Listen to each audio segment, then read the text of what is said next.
Halo, selamat pagi semuanya. Kembali lagi di pelajaran PPKN kita hari ini.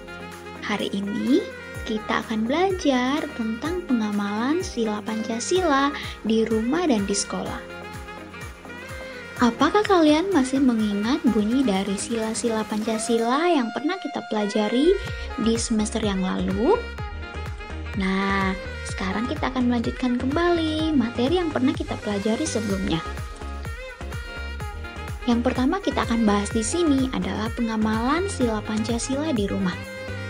Kalian pasti masih mengingat ada beberapa contoh sikap-sikap kita yang menunjukkan pengamalan sila Pancasila yang bisa kita lakukan di rumah. Nah, sebelum kita melanjutkan pelajaran kita, kalian masih ingat nggak apa itu Pancasila? Pancasila adalah pedoman hidup bangsa Indonesia. Pancasila terdiri dari 5 sila. Nah, sila pertama mengajarkan kita untuk selalu mengingat Tuhan dalam kehidupan sehari-hari. Jadi sila pertama yang berbunyi ketuhanan yang Maha Esa itu mengajarkan kita untuk selalu mengingat Tuhan. Nah, kira-kira bagaimana sikap kita di rumah yang sesuai dengan sila Pancasila? Nah, di sini ada beberapa contoh pengamalan sila pertama Pancasila di rumah. Misalnya, bersikap jujur, beribadah sesuai agama yang dianut, dan juga selalu bersyukur atas apa yang kita miliki. Nah, ini semua adalah contoh sikap kita yang sesuai dengan sila pertama Pancasila. Nah, setelah sila pertama ada sila kedua. Sila kedua Pancasila menjadi pedoman kita dalam berhubungan dengan sesama manusia atau dalam berhubungan dengan orang-orang yang ada di sekitar kita. Kalian semua tentunya masih ingat kan bunyi dari sila kedua Pancasila ini? Nah, lalu kita juga perlu memahami bahwa sila kedua ini mengajarkan kita untuk menyayangi orang lain, berani membela kebenaran, dan juga peduli terhadap orang di sekitar kita. Nah, setelah sila kedua, ada sila ketiga. Sila ketiga Pancasila mengajarkan kita untuk menjaga persatuan agar tercipta kerukunan di rumah.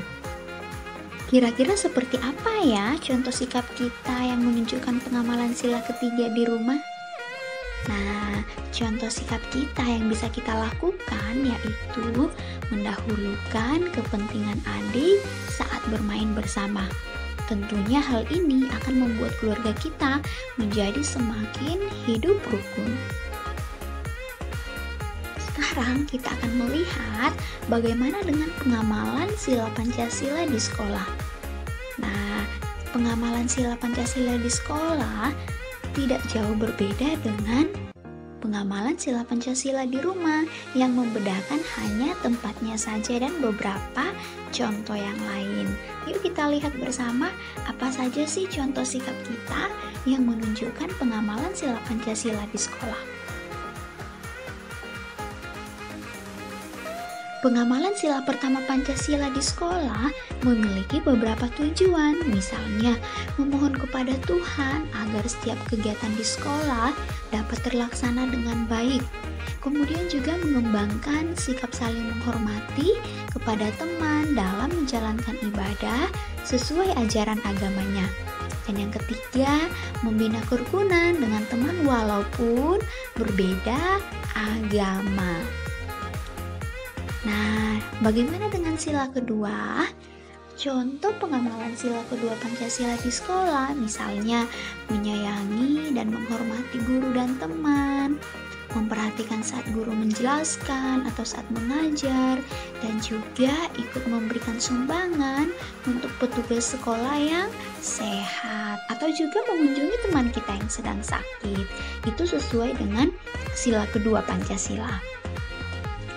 Nah, kemudian sila ketiga Pancasila selain mengajarkan kita untuk menjaga persatuan, juga mengajarkan kita untuk mencintai tanah air kita, yaitu Indonesia. Nah, kira-kira seperti apa berupa sikap yang menunjukkan cinta tanah air? Oke, mari kita lihat bersama. Apa saja ya contoh sikap yang menunjukkan cinta tanah air? Misalnya, menggunakan produk buatan dalam negeri, mengikuti upacara bendera dengan tertib, dan juga mempelajari budaya daerah lain yang ada di Indonesia. Bukan hanya dari daerah asal kita, tapi semua daerah yang ada di Indonesia. Oke, nah sampai di sini dulu materi kita hari ini tentang pengamalan sila Pancasila di rumah dan di sekolah. Jangan lupa klik subscribe supaya kalian dapat mengetahui video-video pembelajaran yang akan Miss upload di hari-hari yang akan datang. Terima kasih dan sampai jumpa.